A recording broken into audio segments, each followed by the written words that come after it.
بسم الله الرحمن الرحيم الحمد لله رب العالمين وأشهد أن لا إله إلا الله ولي المؤمنين وأشهد أن محمدا عبده ورسوله سيد ولد آدم أجمعين وبعد. Welcome back to Ramadan Reloaded. This week we're going to talk about sincerity.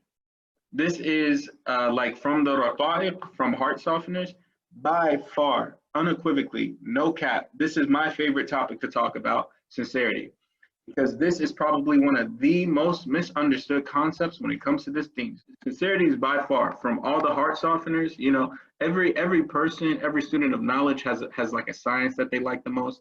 They have like heart softeners that they like the most. The ai''imma, the imams, the scholars, the people of knowledge, everybody has their preference. Even, you know, us lay people, we like it when we go to a khutbah. Hey, if he's talking about this, then I'm all the way in it. I hate it when they talk about that. So, you know, we all have our preferences. Top notch, no cap. My favorite thing to talk about from heart softeners, sincerity, because this is probably one of the most misunderstood concepts in the deen. And it's not because it's a secret or it's so complicated. It's because our modern day ummah has taken the same point and repeated and recycled them so much that whenever you take raw material, you turn it into something else, you break it down, you recycle it. Every time you recycle it, it loses its sheen, it loses its properties. It is no longer as pure as it was before you recycled it again. And because we take the same 5, 10, 15 concepts and just rinse, recycle, repeat, rinse, recycle, repeat, rinse, recycle, repeat, the concept of sincerity has become so convoluted. And most of it actually, in some cases, has become so baseless that people talk about sincerity and scarcely have an understanding of what it truly means. Now, whenever you really take that standard, you know, and we're not diminishing it when we say this, but when you take that Sunday school, that post-Fajr or, you know, post-Isha talk explanation, like just the bare notes, the spark notes, the cliff notes, if you will, of sincerity.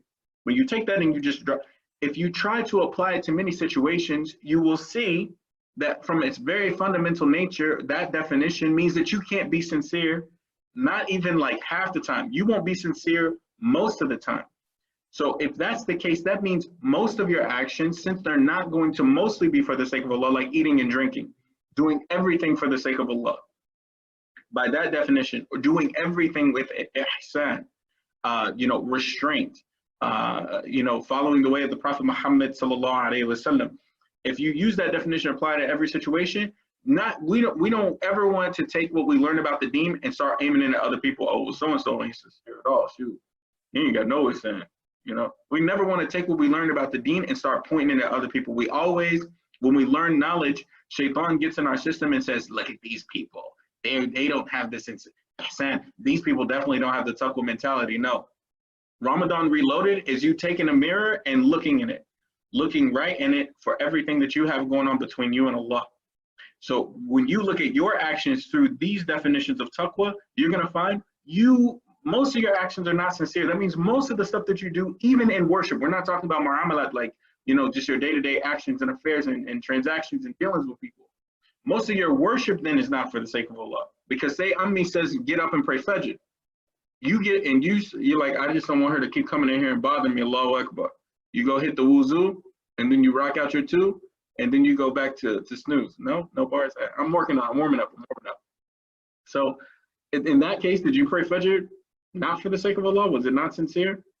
Or if you get up and you pray Fajr and you half asleep and you just rocking through the motions, if you just rocking through the motions like that, then does that mean that the lack of ihsan means that there's no sincerity in your praying of Fajr? You see how it can get tricky really quickly? So now let's look at the age we live in, because you can't talk about sincerity without talking about social media.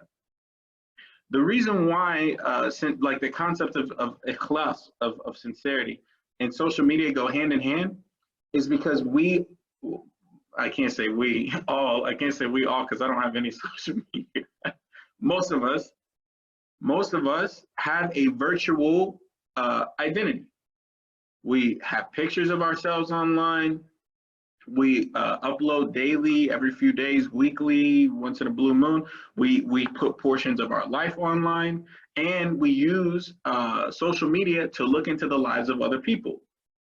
So whenever you have something that literally puts a magnifying glass on any facet of your life, then the question becomes, is that something that amplifies your ability to be sincere, or is it something that hinders and hampers your ability to be sincere? So let's not get into posting acts of worship on social media. Tell me, chat, what is social media an emphasis on? What does social media put an emphasis on? Just give me your purest definition. While you all are putting it, okay. Attention, your appearance, emphasis on the best parts of your life, influence over others, feeling good, personal updates, popularity. Now, are these all things that are conducive with clout? Love. Got my clout Insta. Social media places an emphasis on solely appearance, creating a highlight reel. That's a really, really nice definition. Barakallahu fiki. So understanding the emphasis that social media, and put yourself over others. Yeah, that was a great definition. Mashallah, tabarakallah. Social media places an emphasis solely on appearance and creating a highlight reel in quotation marks. SubhanAllah. You know, if so many people in the world are on social media, right? And right now, I think the most popular mode of social media is TikTok, right? And 80 to 90% of TikTok are people dancing, and more than half of them are. I don't want to say what they are.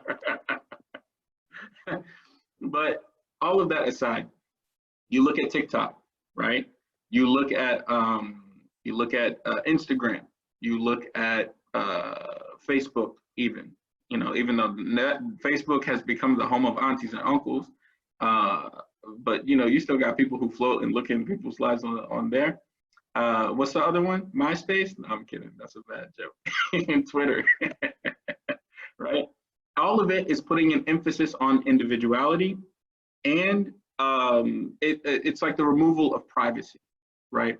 Not necessarily the removal of privacy in that everything that you have on social media opens your life all the way up to everyone, but it takes away things that you would normally keep a secret, or that normally no one would know about, right? And I can understand why people see social media as a powerful medium. Keep in mind, don't think I'm veering from the point just to rant on social media. This plays a big role in sincerity, and inshallah, we're gonna make that really, really clear. I can understand the point that, like, okay, everyone is on social media. If I'm not on social media, then I'm missing out on everyone. But the truth is, reality is better than fiction, and most of what you see on social media is fiction. It's not real. It's a highlight reel. We're just showing the best part of our lives, right? And let's look into like some social sciences for a moment. Let's look into communications. Now, right now, I'm sitting in front of my laptop in like a hallway. I'm sitting in front of my laptop in like this hallway area. And how far away am I? How far away would you say I am from the camera? I'm about an arm's length away, about 3 feet. Even this space, right? It's a concept in communications known as proxemics.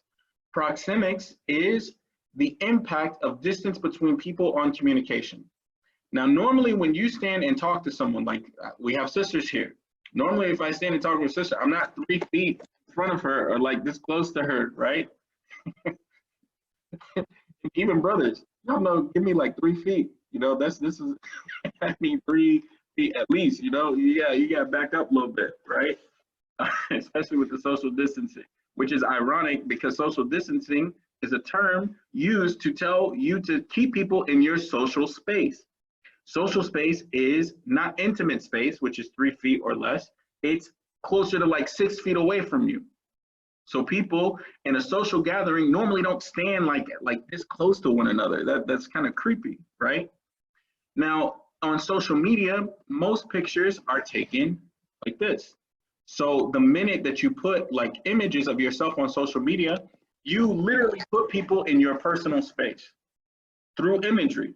And then whatever you post on that platform it now makes people feel like through proxemics, through this mode of communication, it makes them feel like they have a personal connection to you. You wonder why, what's his name, iDubbbz or PewDiePie or all these like YouTube influencers, even that one guy. Don't worry about how I know about all that, all right? You just worry about how you know about it, okay? But you wonder why all these people on Twitter and on YouTube, FouseyTube, you wonder why all like people really react really strongly to these human beings that they don't know. It's because most of their interaction with them, even if it's through a screen, is in their intimate and personal space. And keep in mind, for a long time in the world, people did not get this close to each other. So not only are you giving people proximity to you through a screen, but you're also giving them proximity to important moments of your life, right? You're giving them proximity to certain parts of yourself that otherwise would have remained a secret or only knowledge of people that are close to you. Now also look at the concept of chronemics. Chronemics is a concept of time and how time impacts communication. You guys know one of my favorite quotes is our quote, the quote of our mother, Aisha radiallahu anha, too much talk makes people forget a lot of talk, right? You talk too much, people forget what you say. This is a part of the reason why the sunnah of the khutbah is to be short, right? Some people come up, oh, it's the best khutbah I ever heard in my life. It's like, no, that's the shortest khutbah you ever heard in your life. Even how you break down a khutbah, dividing the parts equally, maybe 12 minutes here, 13 minutes there, 8-minute prayer, just breaking it up as opposed to someone talking for 20 minutes, sitting down for 2 seconds, standing up for 4 minutes, and then praying for 10. Even if the times are the same, how the chronemics, how the actual allotment of time is broken up, impacts how what is communicated impacts a person. Now, couple proxemics with the fact that through like Twitter and Instagram and TikTok and all this stuff, you will lose so much time because it's like time doesn't exist. There's a reason why on those apps, there's not an active clock. You have to pull down your banner to see what time it is. You lose 30 minutes in a heartbeat looking at somebody this close to you, right? Now, this is the reason why I'm addressing this is because this is something that we see across the board in our society.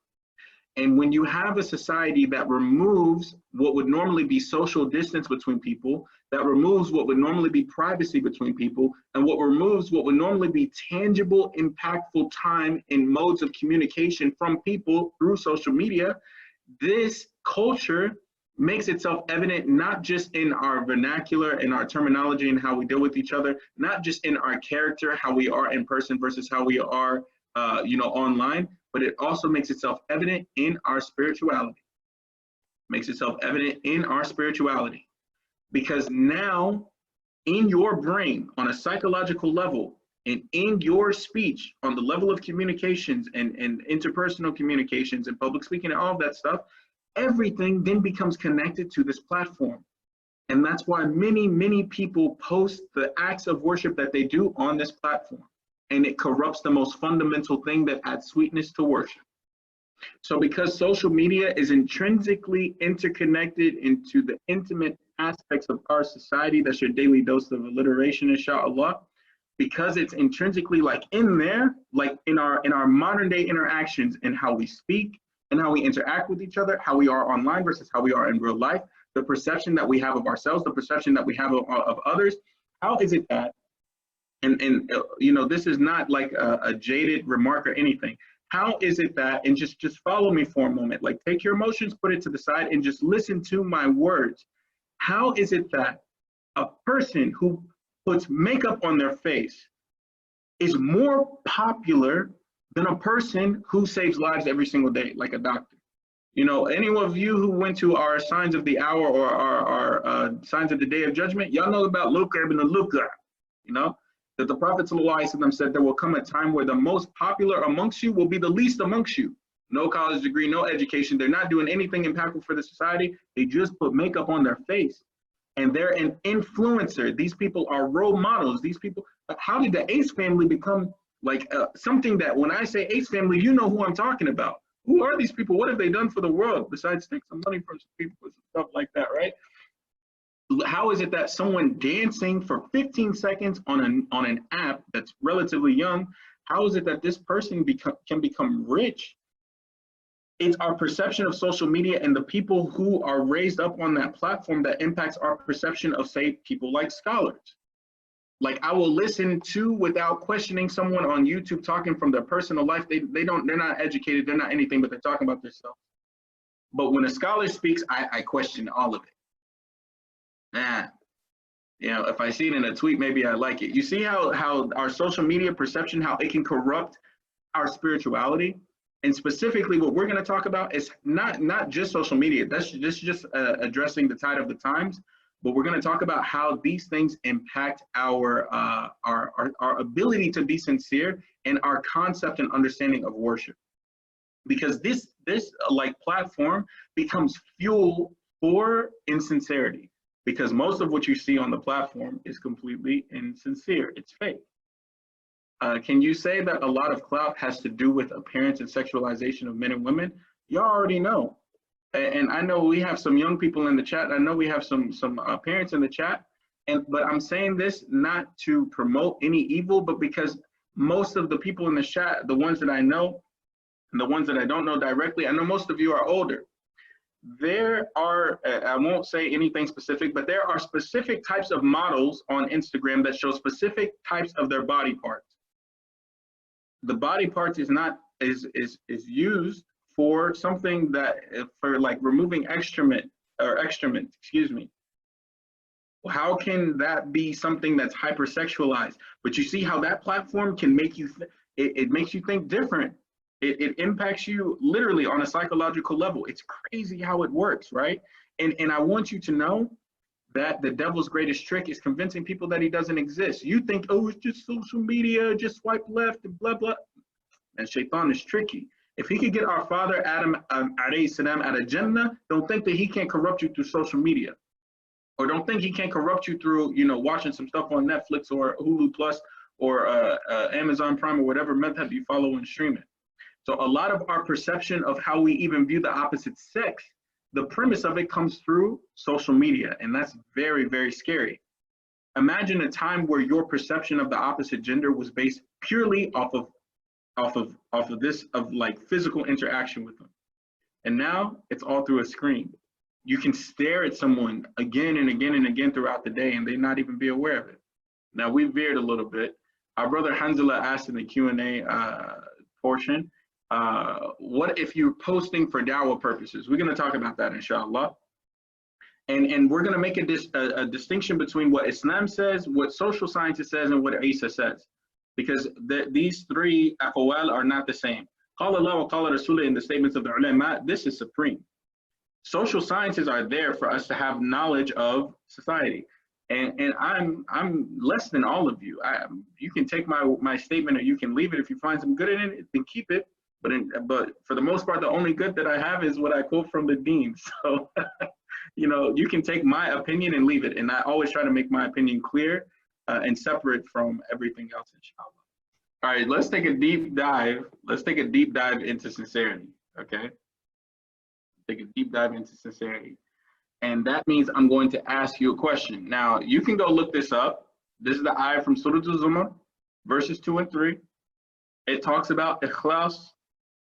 You can look it up. That's fine. Go ahead, take that, the criteria, and go look it up. That's fine. You can have it. But I'm about to ask you some questions, and I want to hear your answer. Is going to if I go to the masjid to see my friends, am I being sincere? Is that ikhlas?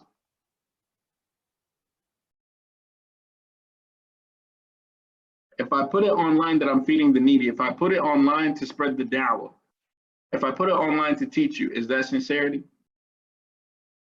Why not? Why no? You're being sincere if your intention is to see them, but shouldn't you do everything just for the sake of Allah? Is Allah pleased with you going to see them? If so, what's the proof?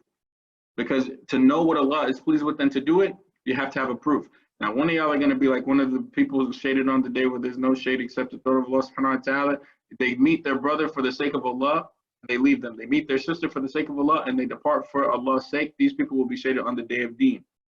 That's fantastic. What's the condition of going to see your friend for Allah's sake? To play basketball? For archery? If you're doing that just to fulfill your desires, then I don't think so. Okay, if they're sick, yeah, you definitely want to visit them if they're sick, except, obviously we live in a strange time. Out of the way to go meet them, just because you go out of the way, that doesn't mean that you're doing it for the sake of Allah. Whether I'm being sincere when I post online that I feed the needy, I think it is about the intention. If the goal is to influence and encourage others, then it might be okay. Based on what? Increase the brotherhood for number one? Okay. You can motivate others to do better by posting good deeds as an organization. Okay. All right. Say that you, if you share with people that you read the Quran after Fajr. Is that sincere?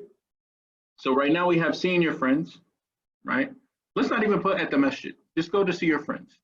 Is it sincere? Is that come under the subheading of ikhlas? Posting online, anything for da'wah, a little, retweet of a little thing, put in some little whatever you're putting out there for the ilm, for the da'wah, for the masakeen, whatever. These are two different things. One is a personal thing. If I go see my friends, that's personal. Two is it's the needy, or it's the da'wah, like I'm just posting something online. As an organization, as an individual, that's different. But after Fajr, sharing that you read the Quran, is this come under the banner of ikhlas? Or like, are we still within the same limits? Or is it different now?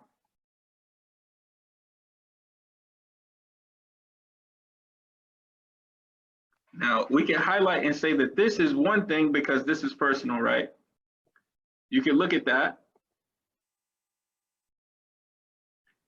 Let's say, okay, that's personal. That's a me thing. But these two things right here, a little bit different. What makes these different?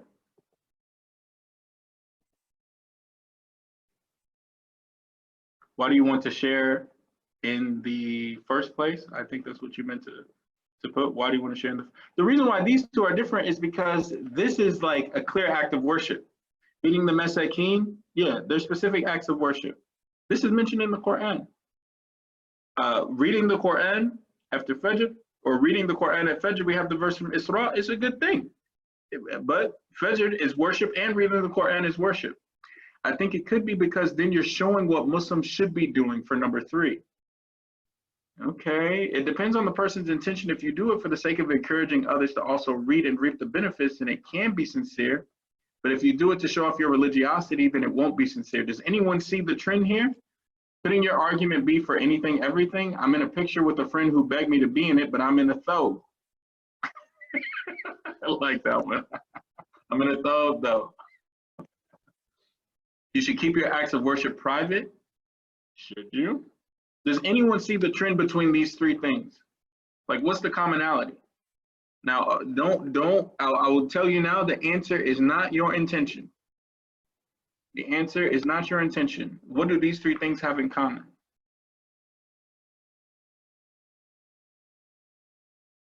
Okay, let's go to this one. Why you are doing what you're doing, privacy, good guesses, but it's broad.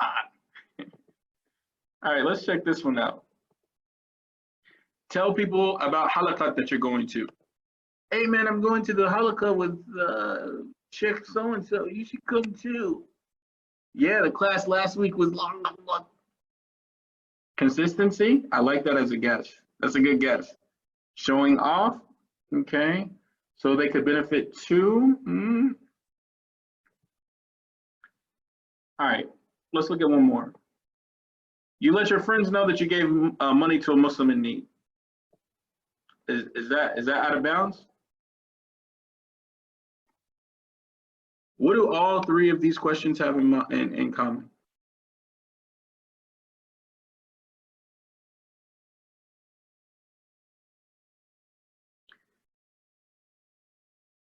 Okay, Hamid, that was a good guess. To encourage others, that's a good guess. It is prudent to do a good deed and then forget about it. I like that as an answer. If you tell them just to tell them, then it can't be sincere for number 5. All right, that they can all be done in an insincere way. I'm gonna tell you what's common between all of them. And no, it isn't intention.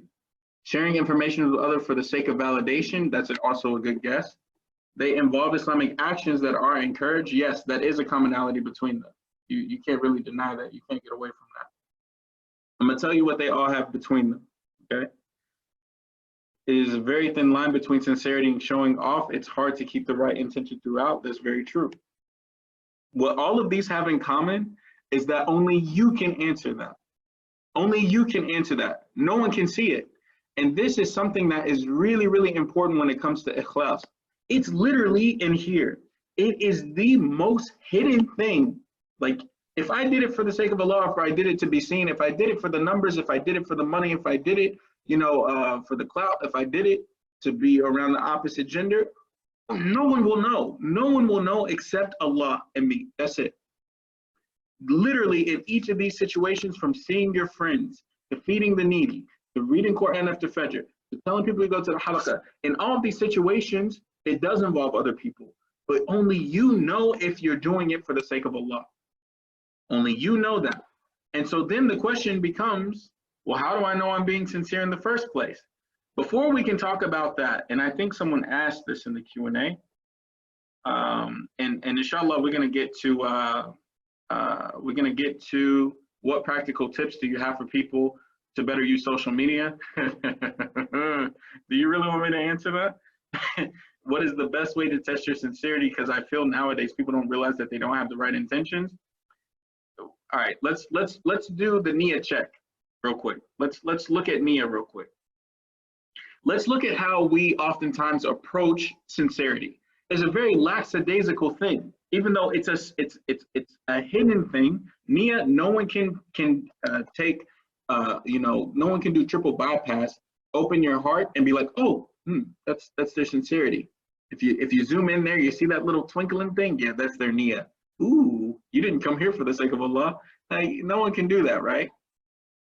So, but it is a hidden thing. But another thing is, even though it's hidden, it's super important, because you know that if you are not doing things sincerely for the sake of Allah, then then Allah will not accept your actions. So you know it's important, and you know that it's hidden. So let's make that crystal clear for those of you who are taking notes. Nia or sincerity, it's hidden. No one can know it. If you open your mouth and say, I did it for the sake of Allah, even if you say it, you know if you did or not. You know that if that boy came and you're with the sisters and you know what's in there, even if no one else sees it. If you did it because, hey, oh yeah, I'll give the khutbah, yeah. If you did it because you wanted to be in front of people, if you volunteered so that you could say it's only between you and Allah. So it's hidden and it's super important.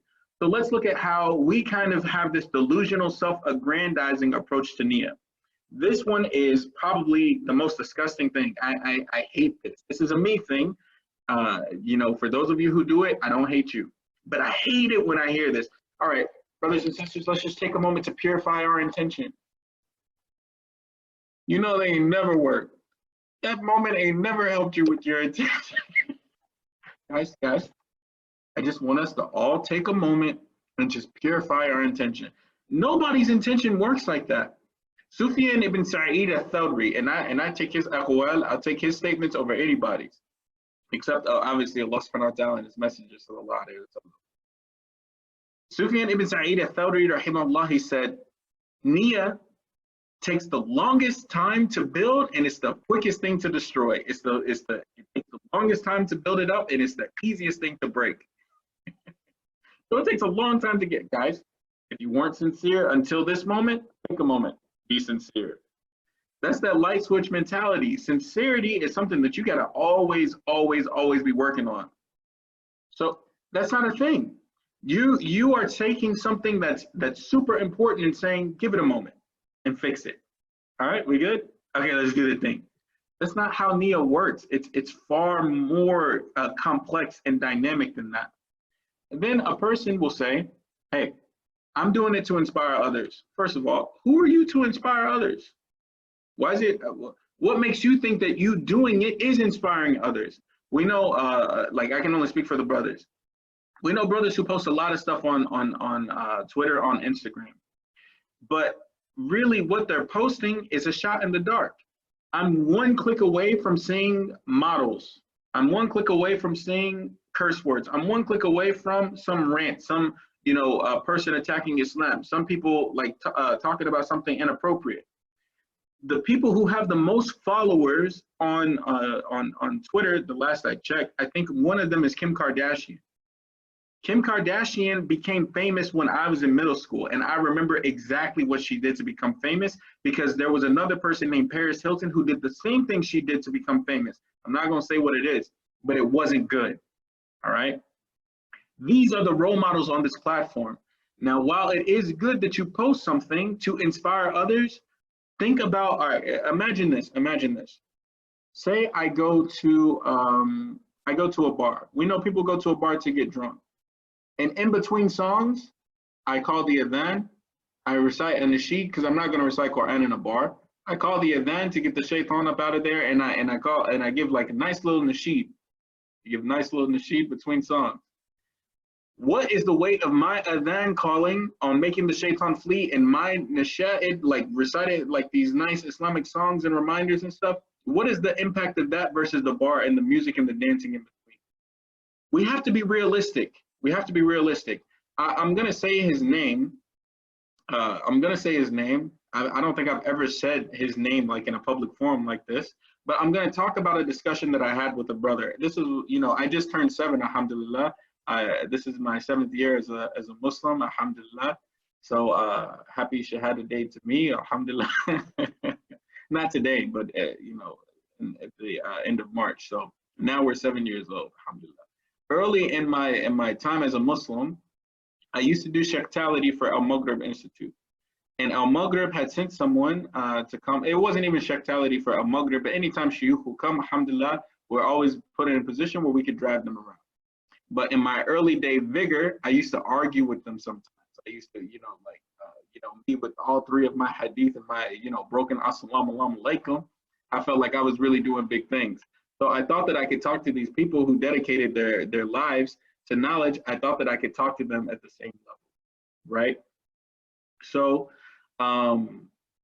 what happened was Wasim Khan, what's his name? Wasim Mufti, or what's his name?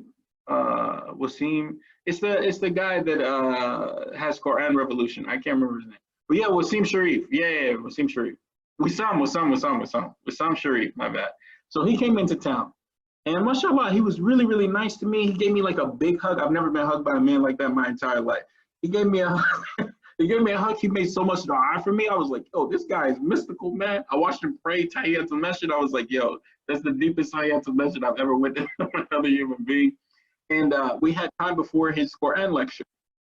So he was like, I got a basketball court. Let's play basketball. I destroyed him on the court. He probably don't remember it. I told you what about it. He brought it up to him. He don't remember it. But alhamdulillah, man, Allah bless Wissam. But then after that, I took him to just get some coffee from Dunkin' Donuts. And I noticed how like the fandom that came with him being there. Like I've never seen more sisters pull up for anybody than Wissam. They were packed in the masjid for him. And he's got beautiful recitation. He's like tall and he has a dynamic speaker. And I was just like, man, what is this? Like, am I looking at like some celebrity stuff? Because I'd never really been exposed to that level of like fandom before. Like it seemed like some people there, we don't know their niyyah, but it seemed like he actually legit had fans, So while we're in the Dunkin' Donuts, I asked him, I was like, yo, what is this, man? Like, and he probably doesn't remember this conversation because people like him, they forget more people than they remember because they meet so many people. And then I started talking about like because a brother, you know how the brothers are. Oh, look at this thing he posted on YouTube. And I saw all the thousands of likes and I heard what he said and the brother tried to, make it seem like a certain type of way. Allah on him. So I listened, I asked him about that and I asked him about the social media. I asked him about the followers. And he was really, really patient with me. But then he just kind of stopped, and he just kind of like looked. And he was like, I want you to understand something. None of us know the impact of this social media on the ummah. It's a new thing. We're like experimenting with it. We've never had anything like this in human history before, let alone in Islamic history. We have no idea what the impact of this is going to have on others. But we're just doing the best that we can. and it will take time. He was like, we will look back 10 years from now and see if our platform on social media was a success or a failure. I was like, yo, that's really insightful. That's really, really insightful. Now that was 5 years ago, right? That was 5 years ago. And subhanAllah, I remember it because of how insightful it was. Now someone had asked in the chat, even pockets of goodness in the company of evil is good. Based on what?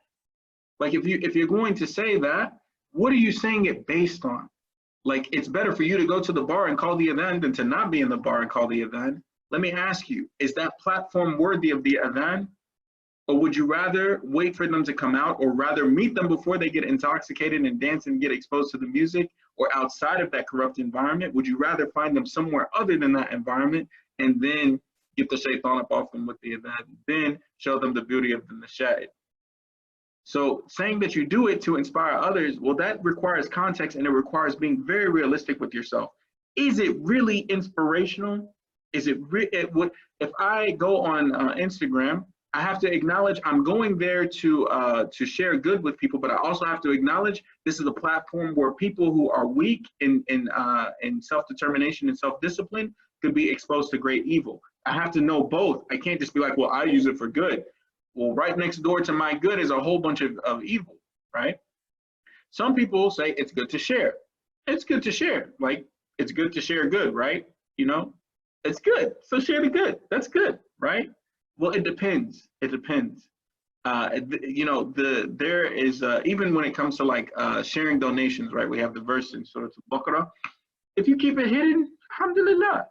You know, if you share it, it could be good. But you have to be mindful of yourself, because the sincerity is really a secret between you and Allah. Some people, they go a little bit deeper with the self-aggrandizing. Hey, look, it's not about me. It's about the work. It's about the dawah. It's about the this, that, and the third. It's good to have that mindset, but you have to be mindful. Just because you have that mindset doesn't mean that it's effective. And we have to always draw a line between what I think and what is real. What I think is this, but is it realistic? And sometimes people, especially like in these categories, it's not to say that they're delusional. It's not to say that it's all self-aggrandizing. Allah knows your niyyah, and you do too. Maybe you really feel like it, but is it idealistic versus being realistic? And I would say, with husnul dhan of my beloved brothers and sisters in Islam, I would say that most of this here is from an ideal perspective. If TikTok was an ideal platform, then your Islamic reminder would be perfect. If Instagram and Twitter and Facebook were ideal platforms, then your approach to it would be perfect. But unfortunately, we know the reality of those platforms, that there's a great deal of evil in it. So we have to be careful. And I want you to all really be mindful. I want you to all be mindful of our open enemy shaitan. Be mindful of our open enemy shaitan. Allah subhanahu wa ta'ala tells us in Surah Yasin, chapter 36, verse 60.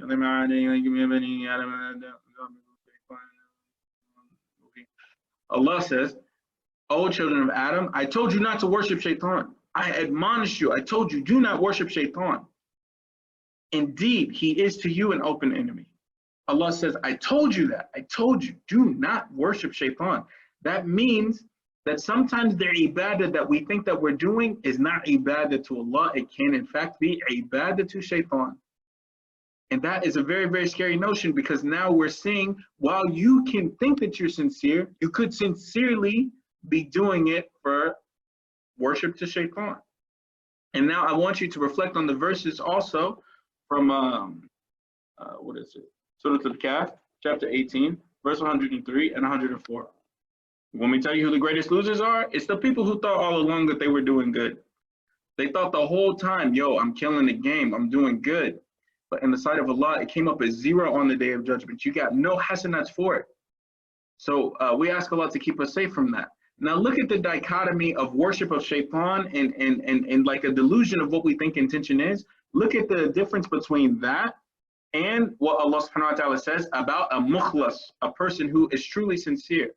Allah tells shaitan in the Quran, and shaitan acknowledges in the Quran. I give you 2 references, one from Surah Al-Hijr, chapter 39, chapter 15, verses 39 and 40, specifically verse 40. And in Surah As-Sad, chapter 38, verse number 83, Allah says, yeah, everything that you're trying to do, shaitan, it will work. Because Allah is Al-Alim, Al-Alim, Al-Hakim, Al-Hakim, Ahkam Al-Hakimin, Khairul Hakimin. Allah says, shaitan, what you're trying to do when it comes to the children of Adam, it is going to work, except against the ones who are mukhlas, except against the ones who are sincere. So now let me ask you again, what is sincerity? Now, let me ask you, what is sincerity? Now, I have the statements of the scholars, right? Making the best of a bad situation? Again, just because your intention is to do good, you have to be realistic. You have to be realistic. So people like Mufti Wasim Khan and Yasser Qadi who use it for good, look, we cannot compare people with a massive audience and like a massive audience in a far reach. We cannot compare their place on social media to someone who does not have the same platform. And I want you to know their platform existed before they came onto social media. Does that make sense? Their platform existed before they came onto social media. They already had a platform, and then they integrated into social media. They did not make social media their platform and then integrate into real life. Now, you may be like, okay, well, what's the difference? I'll tell you what the difference is. These are people that are on the ground every single day doing things in the deen with real people. They're real people doing real things. They're the real ones. They're actually out here. They're in the masjid. They're involved in their community. They're speaking up and talking about things that many people in our time, they don't. And it's not just the ones that you know about. There's also people that you don't know about that are popular in their own pockets of society and the Muslim community.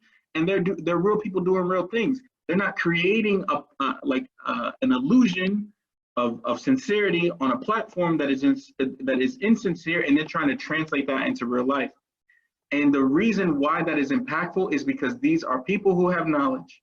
So how they approach social media is going to be a lot different than a brother who, I'll just use an anonymous example. I'm not talking about anyone specific, but you probably know this guy, this Fulan that I'm just talking about, so this so-and-so. A brother is like, I'm going to go on social media, I'm going to share the khair. And then he's getting into arguments on social media. Like, what are you doing? This is not the dawah. This is not the effort. You're not changing the game. This is a void. This is a shout in the void. It's not changing anything. You're not, think of all the people that get argued with on social media, and think about the number of people who convert or who are like, okay, you convinced me and changed my way of thinking. It's not a platform for that. You got to come see people in real life. And Mufti Wasim Khan, Yasser Qadi, and their like are people who are really out there doing it. So now, again, let me ask you, what is sincerity? Yasser said, a private feeling that relates to one's niyyah regarding the actions we take in our lives. A private feeling. I like how you plugged that in. That was good. That relates to one's intention regarding the actions we take in our life. I like that. That's nice. Our sister Zuha said, being realistic and honest with yourself, being realistic and honest with both yourself and Allah when on your journey to please the Almighty. That's nice. Yo, somebody got to collect these quotes, man. We got to put that on a montage or something. Allahu Akbar. That's good. Would someone else like to tell me about sincerity? What then is ikhlas? Anybody?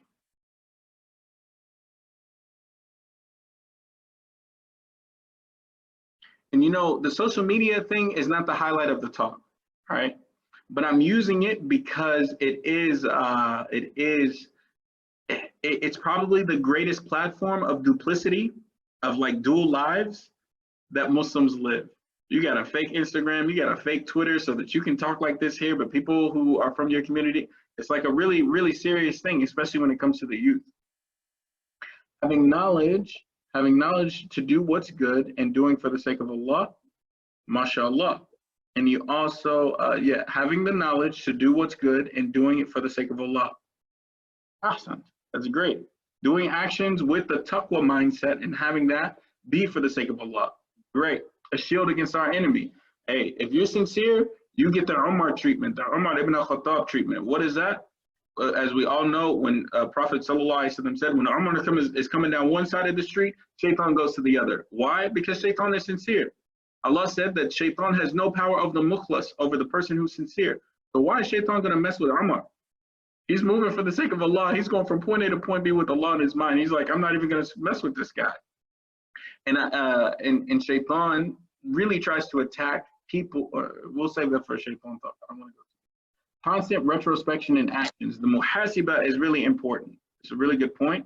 That the self-reflection after your actions, or the muraqaba, reflecting before you do your actions, muhasiba after your actions, is important for sincerity. But sometimes we fall into confirmation bias, like through this self-aggrandization.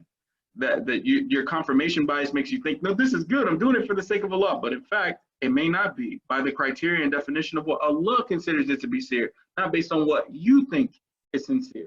Making the best of a bad situation. Well, yeah, I mean, having a positive mindset in negative situations. Positivity is also, like optimism, is also a testament to sincerity. Because whenever you're being tested with difficulty, this is what brings out your sincerity, right?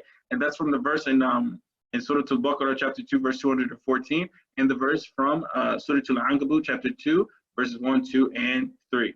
For those of you who want that. To do what's pleasing to Allah and doing it in the right manner, yes. Also the opposite, questioning yourself too much. Waswas. Okay, we might have to come back around to that waswas thing.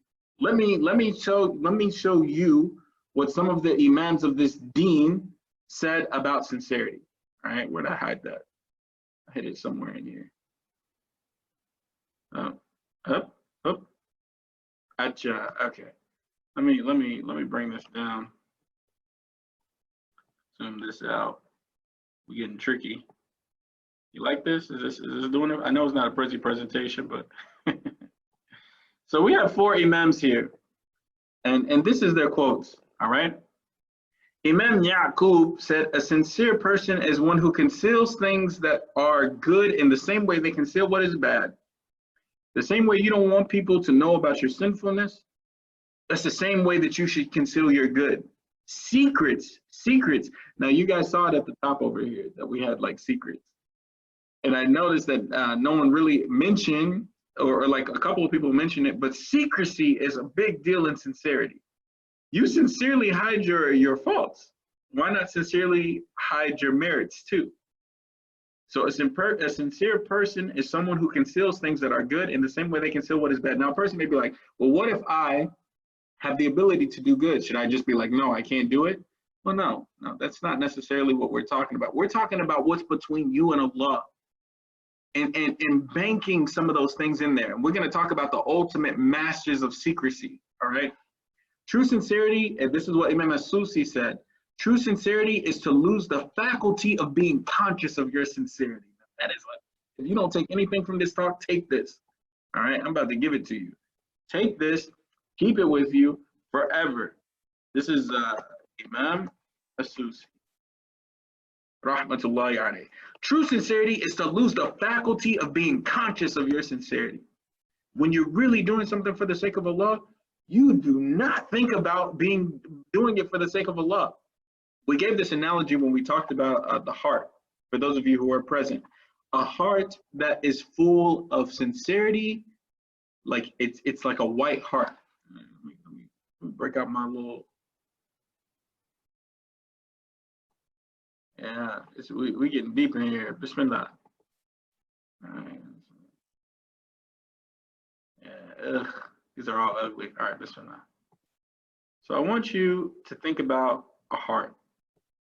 A sincere heart, when it gets one little speck of insincerity, it can't stand it. It's like, who put this here? Like this has to get out of here. They're not aware of the whiteness, they're only aware of that speck. And so they're always working to clean that out. But now look at this analogy instead. A heart that is full of insincerity is always thinking about that one little area in there that has the sincerity. It's always thinking about that one little space of sincerity. And because of that, that's what it focuses on. Oh, look at all the stuff I do for the sake of Allah. Look at, I do so much of this and that and the third. When a heart is full of insincerity, it always prioritizes the part that is sincere. But the opposite is true for a pure heart. It sees that one speck and it's always trying to get it because it's not even conscious of how sincere it is. And Imam As-Susi, he didn't stop there. He said, for someone who identifies sincerity in their sincerity is a person whose sincerity is a person whose sincerity needs sincerity. All right, let me drop the whole thing. For someone who identifies sincerity in their sincerity is a person whose sincerity needs sincerity.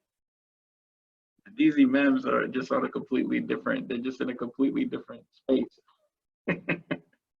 Now, let's just talk about what that means.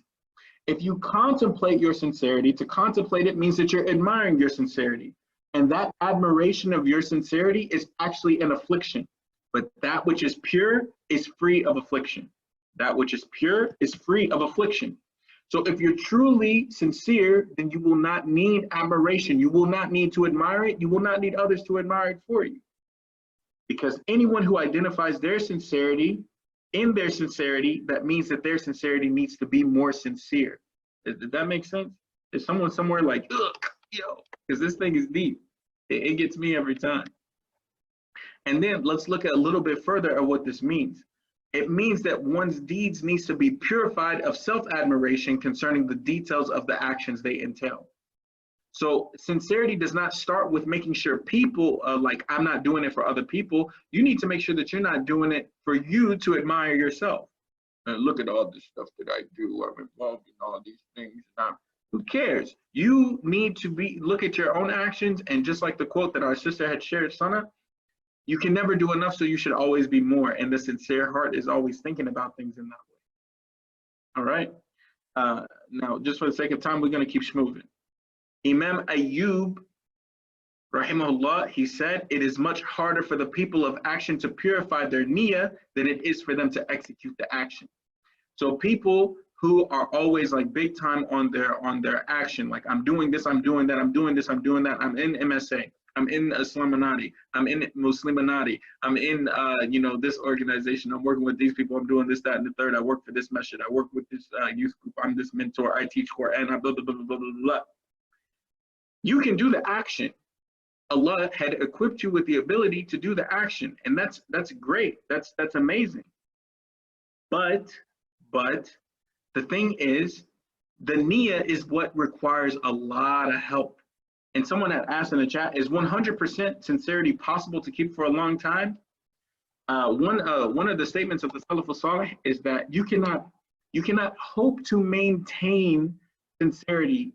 You can only hope to maximize when you have it. All right? Does that make sense? You cannot hope to maintain sincerity because there's so many things that happen in our lives that corrupt our niyyah on the spot. There's so many things in our lives that just boom, in a minute. The sister walks in and now the brother is done. His niyyah is shot. He has to go back in the corner and like rebuild that thing, like Athalri said. Forever, I'm going for the sake of Allah to this class. Then the sister's there. It's all gone, right? I can only talk for the brothers. And Allah make it easy on the brothers. Sisters, y'all know what y'all go through. I'm not going to speak for you. All right. So that's one side of it. Whenever you finally get that moment where it's like, boom, I've done this for the sake of Allah, that's when you maximize on it. And that makes itself evident in the story of the people in the cave. Where the three people were trapped in the cave. And each one said, oh Allah, if you know that I did this solely for your sake, move this rock. All right. Move this rock.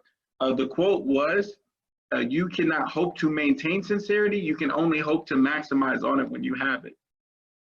All right. You cannot hope to maintain it. You can only hope to maximize on it when you have it. It's like you can't hope to have money in your hand all the time. You can only hope to spend it when you got it. Right. How do you balance that with husnul dhan with Allah in the little that you may do, or those deeds that you use to make istighatha? Like to ask Allah for help through those actions. You balance the husnul dhan of Allah knowing that Allah is the one that can make you sincere. And the fact that you care about being sincere is a testament that Allah is giving you the tawfiq in sincerity. Mashi? I don't want to veer too hard.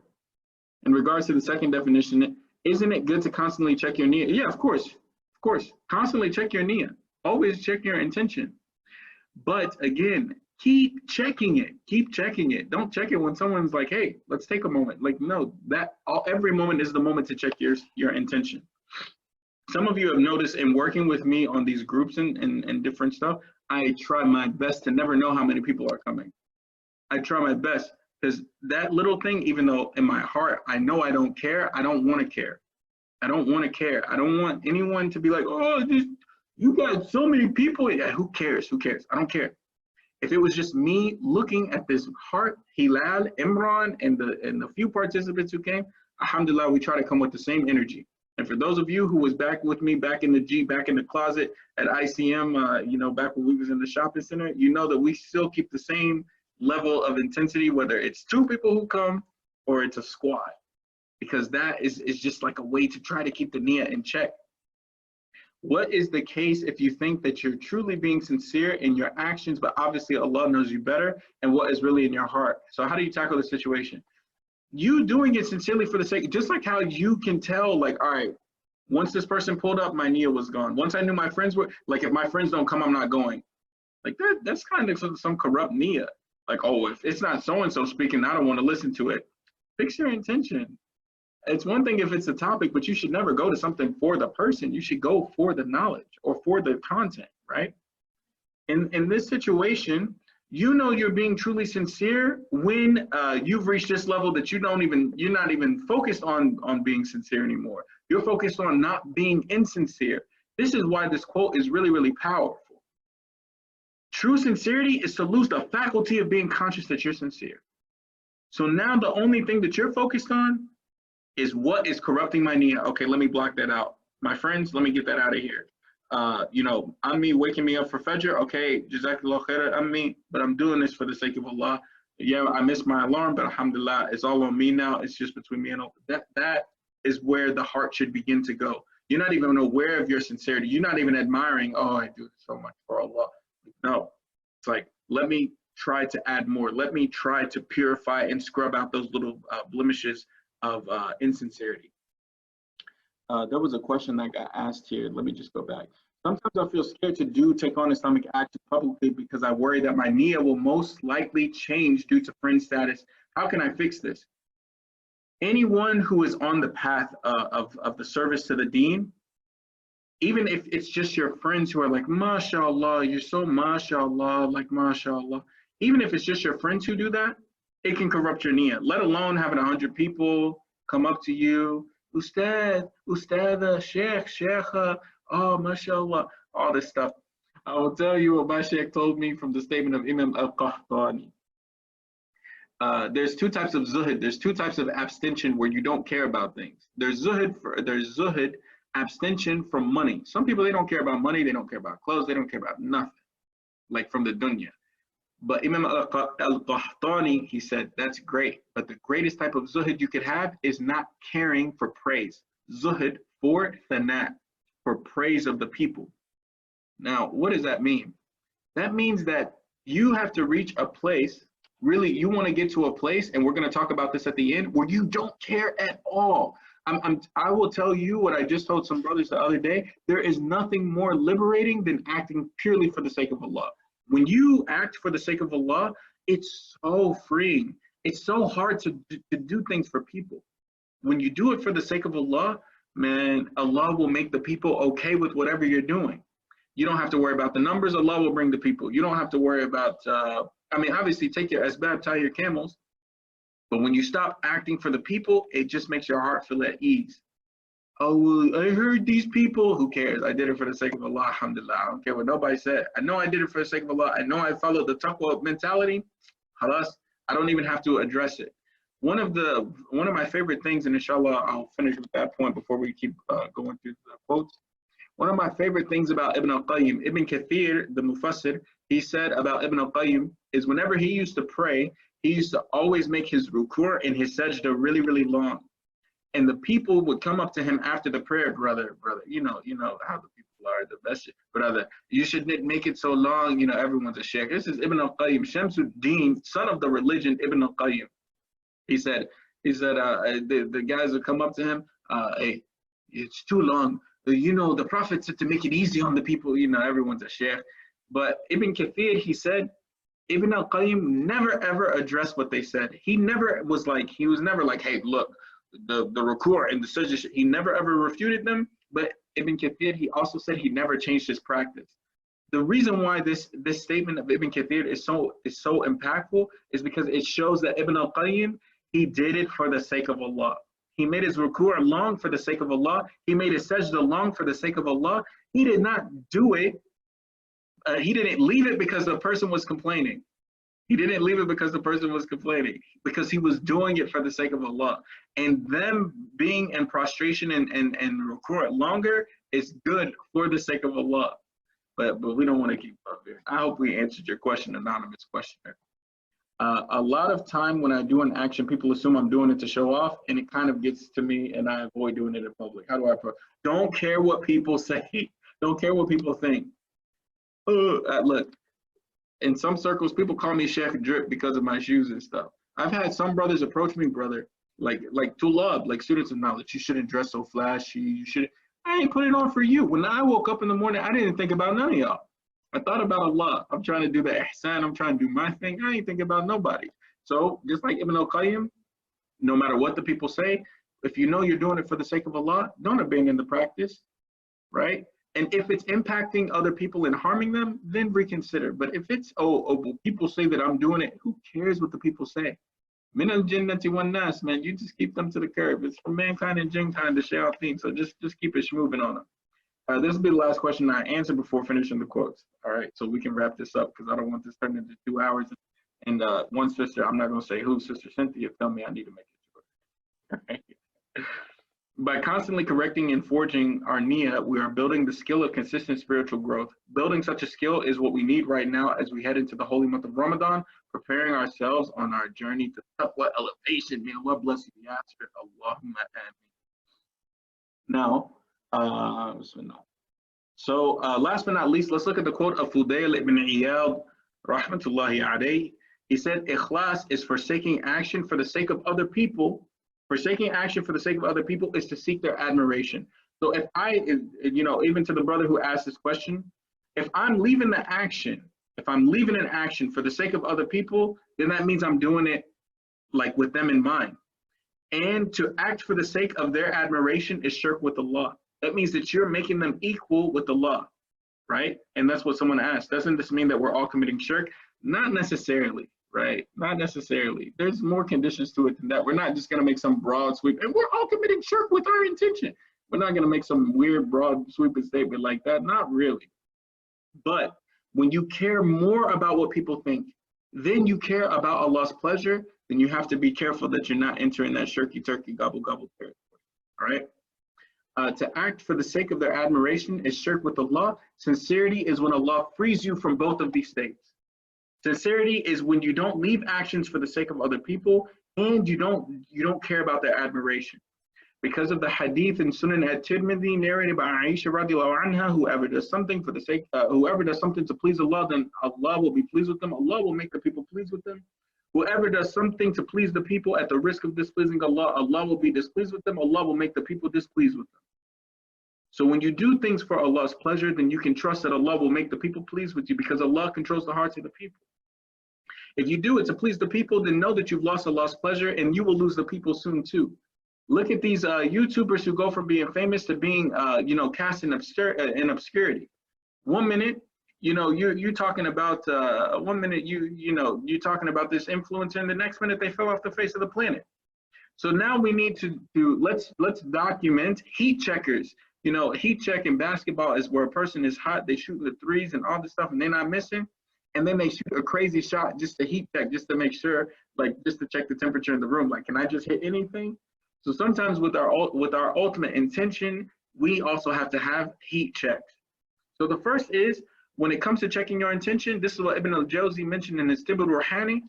Think about the people who are better than you. There are so many people who used to do crazy amounts of worship, and we're going to talk about some of them tonight before we leave, just so that you stay motivated and staying sincere.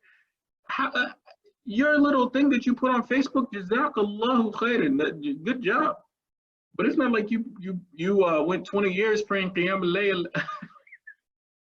with the same wudu as Isha for Fajr. Like what? Where they do that at, right?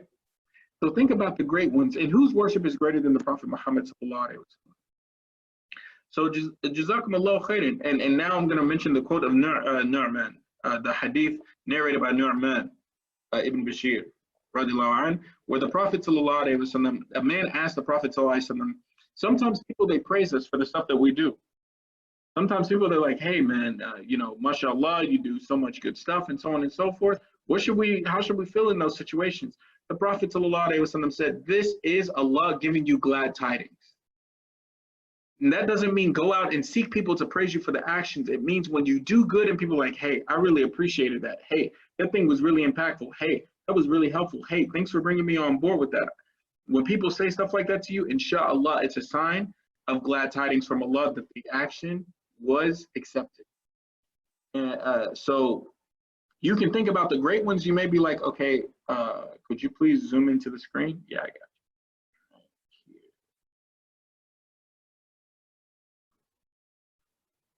Is that better? Tamam. That's good? Okay. So think about all the great ones. Their mention is preserved because that's inshallah glad tidings from Allah. Bukhari, Muslim, Ibn al-Qayyim, Ibn al-Jawzi, all of these great scholars, the imams of the form of Dhahab. It's not like they were like, hey, make sure that you guys narrate for me. No, Allah preserved their mention and preserved their efforts as inshallah, a sign that Allah had accepted from them. Because why would Allah preserve people that he didn't accept from, right? From Bukhari and Muslim and all the books of Ahadith to Imam Abu Hanifa, Imam Malik, Imam Shafi'i, Imam Ahmad, even Ibn Hazm, Ibn Taymiyyah, all of these Imams of fiqh, Allah preserved their mention, even Al-Ghazali and other Imams of Tasawwuf and heart softeners and stuff like this. Allah preserved their mention because despite them being human means they made mistakes, despite their humanity, Allah accepted from them. So Allah preserved their khair, right? And think about how Allah had preserved the great ones to the point where we know things about their lives. There are some people who can tell you at least 3 to 5 quotes from a famous scholar. Well, Hassan al-Basri said, like Fudail ibn Iyad, he has a ton of quotes, but Hassan al-Basri is probably one that we've heard a lot from. How many wives did he have? Did he have any wives? Did he have any kids? He had one wife, and she was the GOAT. She was actually someone who had divorced, like someone, I'm not gonna get into that. We saved that for a talk on like the noble women of Islam. But you probably don't even know her name. You probably even know he was married. You probably don't even know if he had kids or not. But you know all these good things that Allah had preserved from him by way of his quotes. You see how Allah had preserved his mention? Inshallah, it's a sign that Allah had accepted from him. The next thing that we'll mention is you need to understand, these are heat checks, remember, for your intention. Understand the nature of Riya and Sum'a. Riya is to do things to be seen. Sum'a is to do things to be heard about. Sometimes we do things and we want people to see us do it. Sometimes we do stuff and we want people to hear about it. You know in your heart when that feeling comes. What I want you to do, and Islam means peace, so this is a spiritual exercise. What I want you to do is take that thing that makes you want to be seen. Sometimes, especially when you work with the opposite gender, sometimes, you might come a little bit cuter than you would if you wasn't working with the opposite gender. When it's all one gender, you kind of like bum it out a little bit. But when the brothers and the sisters are there, you kind of, come with your little swag, you know what I'm saying? Come with the, little extra. Break out the good atar, you get your ombre hijab, you do some different things. I want you to take that feeling of being seen. I want you to take that feeling of being heard of. I want you to take that feeling of going viral. I want you to take all of those feelings and put it in the form of an indiscriminate stick figure with no eyes, because it's not a living being. all right? And I want you to take it behind the proverbial shed of your heart, and I want you to kill it. I want you to kill it every single day. Yeah, maybe one day, you know, you strangle it, the next day, you hang it, the next day, you know, you take an axe to it. Kill it every single day, because you have to understand the nature of wanting to be seen, and you have to understand the nature of wanting to be heard of. Who cares if people see you? Who cares if people hear about you? It means absolutely nothing. It changes nothing. The more people hear about you, it doesn't mean that you're more effective or impactful. We have some people in our ummah who have massive platforms. They do nothing. They have huge audiences. They don't affect anyone. You can even say some people, they become so big that they become less impactful. You know, I remember when so-and-so wasn't as popular and I went to their little thing, and man, that was so good back in the day. And now that they've commercialized, you know, now that they've got the commercial product, it's not the same as when it was homegrown. Just because you have a bigger audience doesn't mean that you're more effective. And what does people seeing you do? Doesn't do anything, doesn't change anything. What is people hearing about you do? It does nothing. You know, I was with some brothers, mashallah, it wasn't in North Carolina or Texas. I was with some brothers in a different state, and we were in a group chat together. But my group chat name at the time was Ibn Adam. And they were sitting there talking about Ibn Adam, Ibn Adam. You know, Ibn Adam said Ibn Adam, Ibn Adam. And I'm just sitting there listening to him. And I'm Ibn Adam.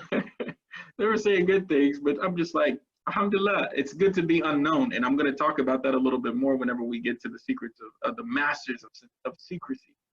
And the last thing, I want you to know the perks of sincerity, because the perks of being sincere for the sake of Allah are far greater than the perks of people hearing about you, and far greater than the perks of people seeing you.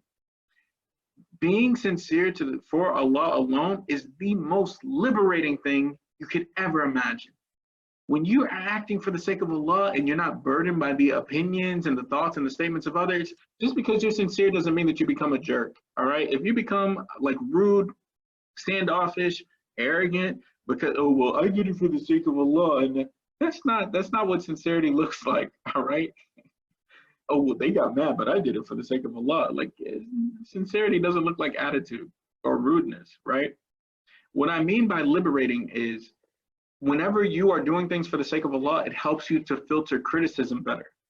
And know that when you act, you will always, everyone has critics.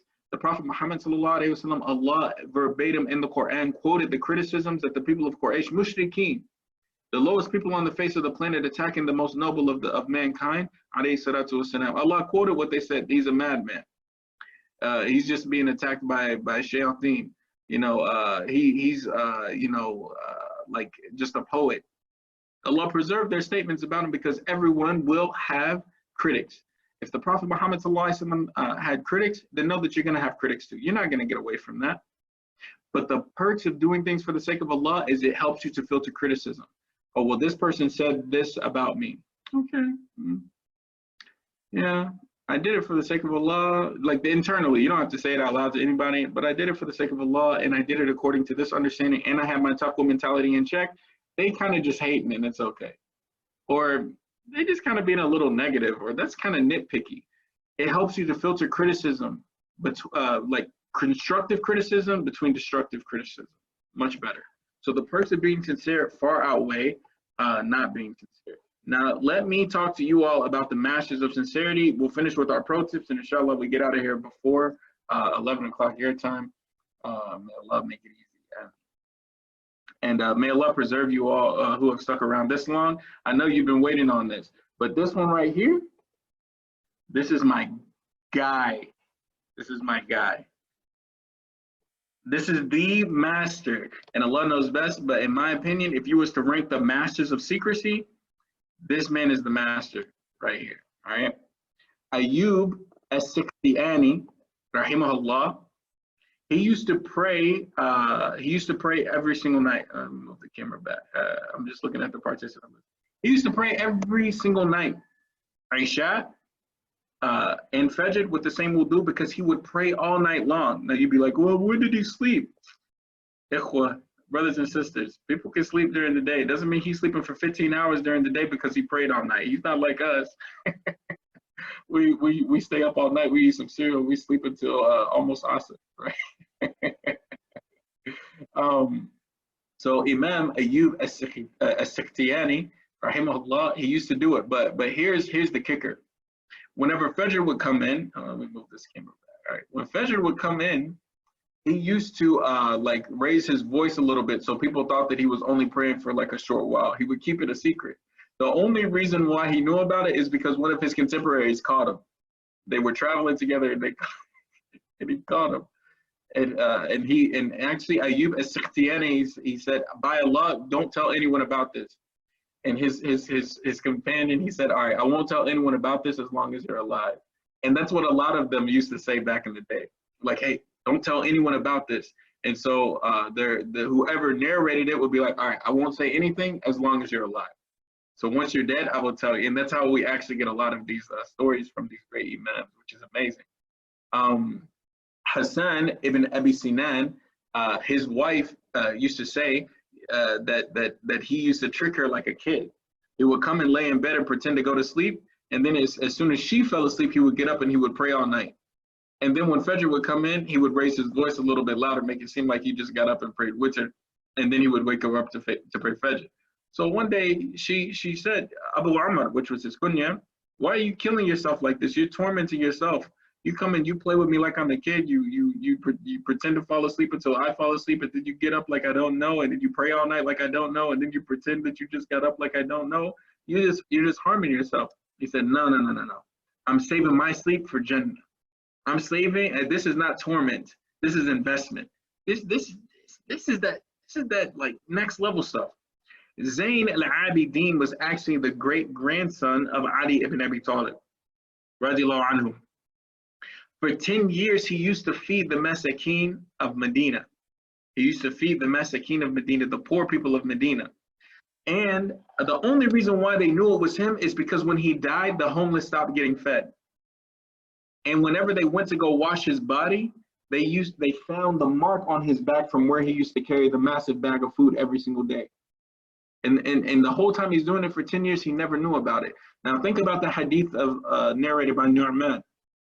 Allah will make it clear when you're doing things. You don't need to come out and say it about yourself.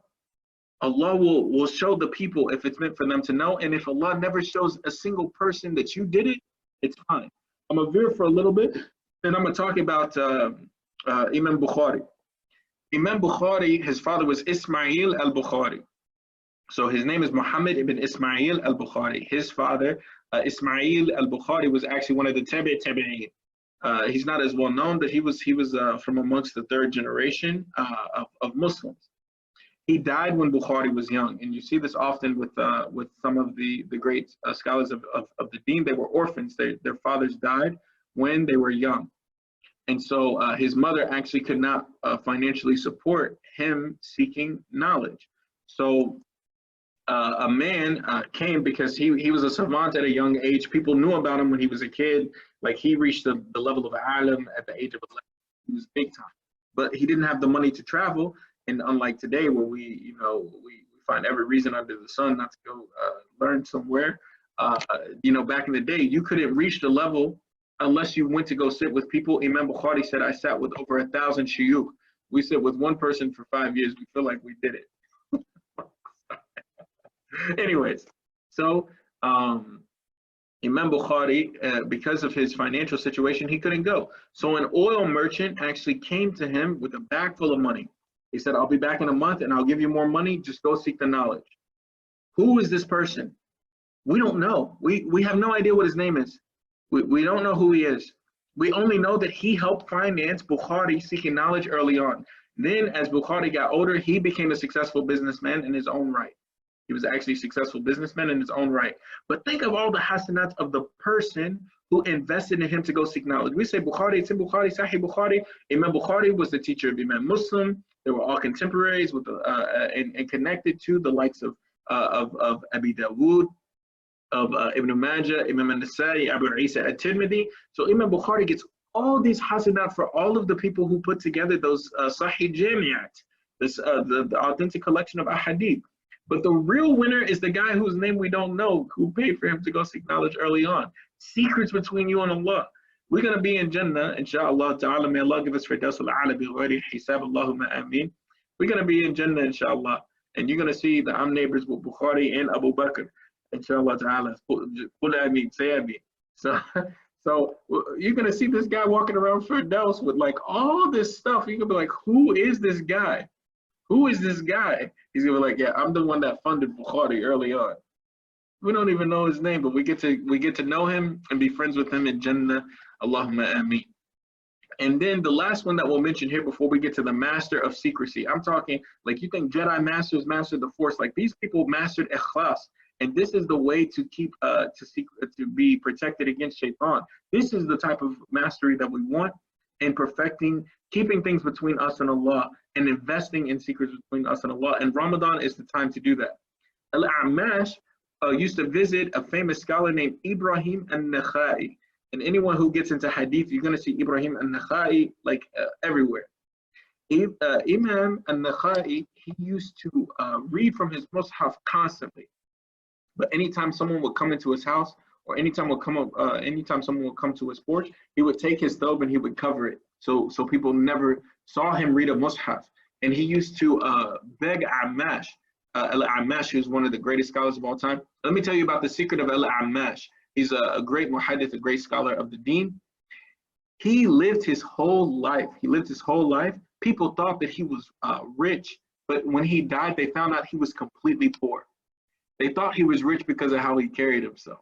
They thought that he had so much money. They used to think he was so wealthy, but when he died, they realized he was completely poor. So even his poverty, he kept a secret from the people. And for us today, we have one issue, we're going to tell everybody twice. So Imam an-Nakhai used to say, Al-Amash, don't tell anyone. Of course, he said, I won't tell anyone why you live it. Right? And the reason why they would bring these things up later is so that they could inspire people like us today. And these are people who passed away over 1,000 years ago. Rahmatullahi alayhim ajma'in. Ameen. So now let's talk about the master of sincerity, and let's see who you can figure out who this is. And no, it's not the Prophet Muhammad sallallahu alaihi wasallam, and no, it is not a sahabi. It is not a companion of the Prophet Muhammad sallallahu alaihi wasallam. He was a student of a sahabi. That's the only hint that I'm going to give.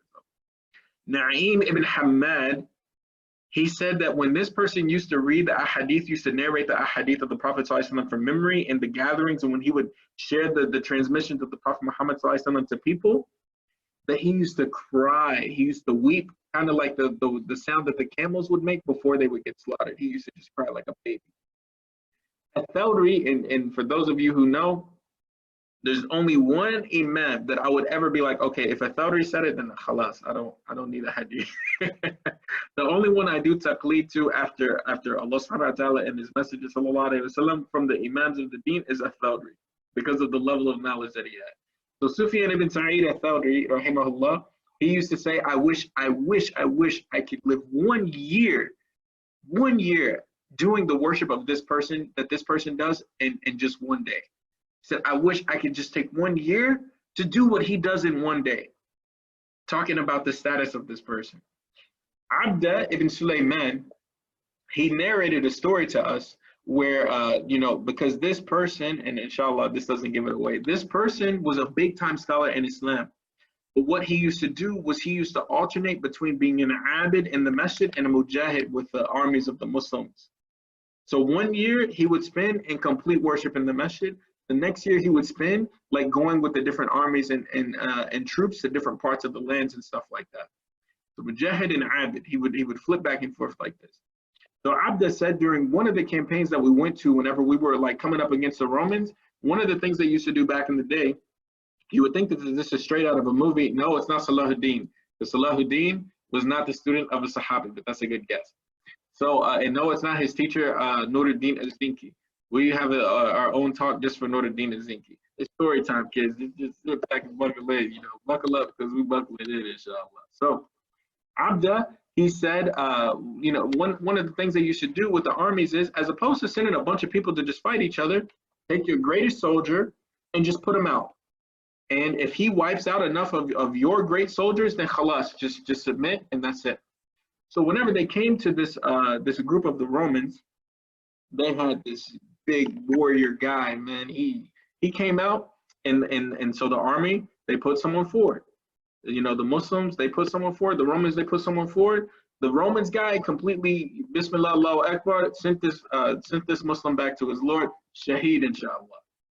So then the Muslims, they kind of shook, but then another guy, he steps up, he comes out, Roman, Bismillah, Allahu Akbar, he sends him straight to his Lord. A third Muslim comes out. Did he win? Nah. He got Bismillah, Allahu Akbar, Shaheed went straight back to Allah subhanahu wa ta'ala. So then a fourth guy comes out and swiftly just takes him all the way out, takes the Roman out. He defeated him so bad that the Roman army gave up. They didn't even send anyone else out. That's how quickly he waxed this guy.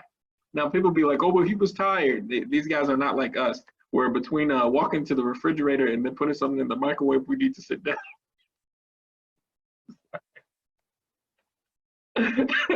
He's not like us.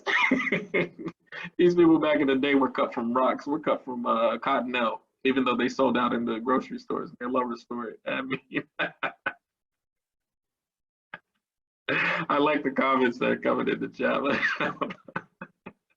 So when this guy came and he took him out, everybody, they start running in, they want to see who it is. But what is amazing is Abda ibn Sulaiman, he said this person who wiped out this guy who was defeating us, we thought we was gonna have to give up.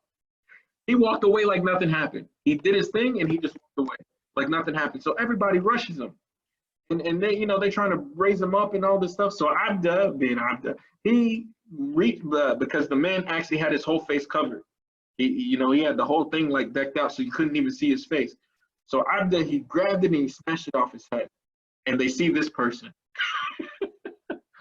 and this person got so angry. He got so angry. He said, I forgot his kunya. Abu Abdullah, you're from the people who expose us? He started getting really mad. Why would you expose me? And he just did something. He just conquered the enemy of the Muslims, and he just tried to walk away. And because his face got shown, he got so mad. Ibn al-Jawzi, when he was commenting on the story, he said it's because this person was a master of sincerity. He was a sayyid, a leader when it came to being sincere to Allah subhanahu wa ta'ala. And because of this, he didn't want anything to ever corrupt his intention, even when it did something that was good for like a great deal of people. In fact, Ibn al-Jawzi, rahimahullah, he narrated a story. This man actually lived in the same lifetime as Hassan al-Basri, who was also a student of some companions of the Prophet sallallahu alaihi wasallam. And they were walking together and they went to go to a fountain to get something to drink. So while they're taking something to drink, they noticed that people are coming in and they're jostling them and stuff like that, just so that they could get a drink of water. If they knew that this person was there with Hassan al-Basri, because back in the day, they knew the names of the scholars, but they didn't know their faces. Because, Muslims, they don't draw pictures of people. They don't draw portraits. So you would hear about these people, but you never knew what they actually looked like until someone was like, yo, that's so-and-so. So if they knew that it was these two people there, they would have completely cleared the path. And while they're jostling, this man, he finally makes it. He takes his little sip of water and then he gets tossed out. And he looks at Hassan al-Basri. He says, this is the way to live. This is the way to live, where no one knows who you are, where you just get treated like everyone else. This story is why in a group chat, I'm Ibn Adam, I'm Turabi. But I don't even care. Don't Ustadh, brother Isa, brother Isa. No, just another guy because of this story. This is the last one that I will mention. Imam Ahmed ibn Hanbal, he said that this Imam reached the status that he did. And when I say his name, you still may be like, who?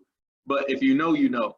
Imam Ahmed, he said, this person reached his status because he used to constantly accumulate secrets between him and Allah.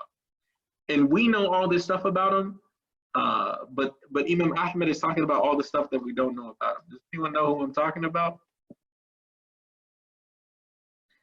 Yes, Abdullah ibn Mubarak. It's Abdullah ibn Mubarak.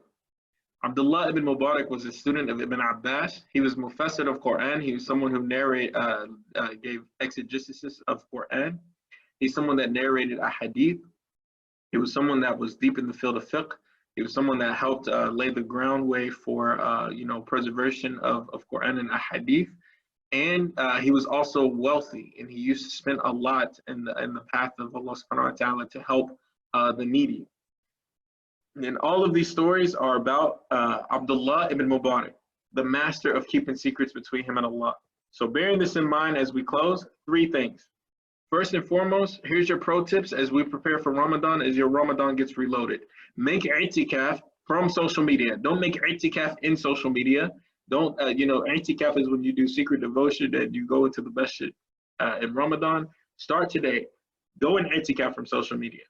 Just uninstall the app. Wallahi, by Allah, if I'm lying, then call me out on it. Next week, come in and tell everyone, hey, he told a lie.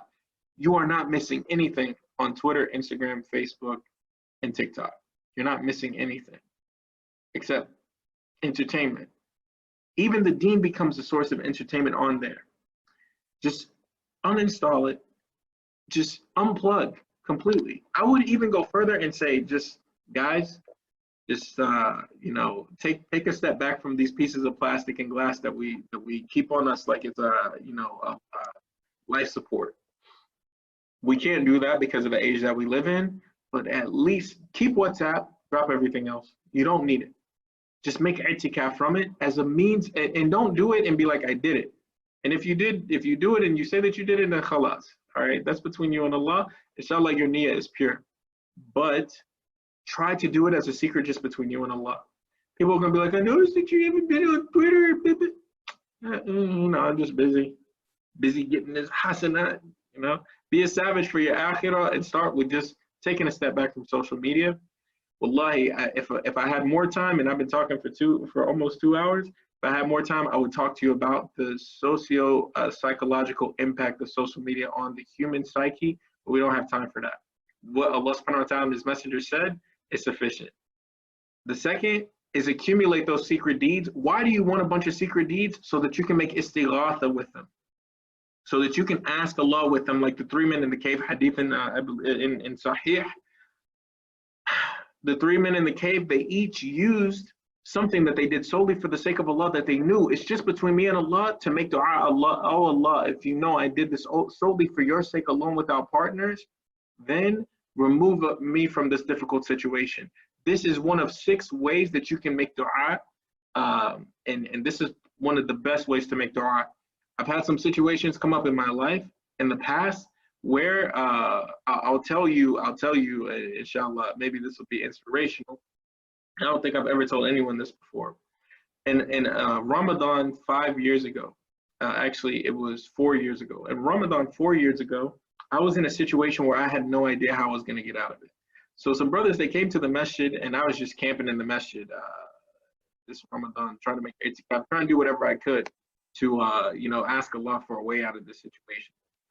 And in it, what had happened was, so brothers come to the masjid and they're like, yo, we're about to go to this park, which is known for having like crackheads and homeless people and stuff outside of it. We're about to go here. You want to come? I was like, bet. And I just learned about this concept of istighatha, of like doing something sincerely for the sake of Allah and then making dua. So they went and they bought a bunch of pizzas and they began to distribute them around the park. But we also had water, and it was in the summertime. It was so hot outside, and we're fasting. And so I just take a couple of bottles of water and I give it to one person. And they're like, thank you so much. I really appreciate it, because it's hot outside, man. It was really, really hard. But then I had this other bottle of water, and I was like, yo, Allah, I'm doing this solely for your sake. Like, I did everything in my power just to put all of my niyyah in that bottle of water. And just to do it solely for the sake of Allah. And I really was just like those bleaks, trying to make it for the sake of Allah. So I gave the bottle of water to a homeless person. They said, thank you so much. And so then I used it.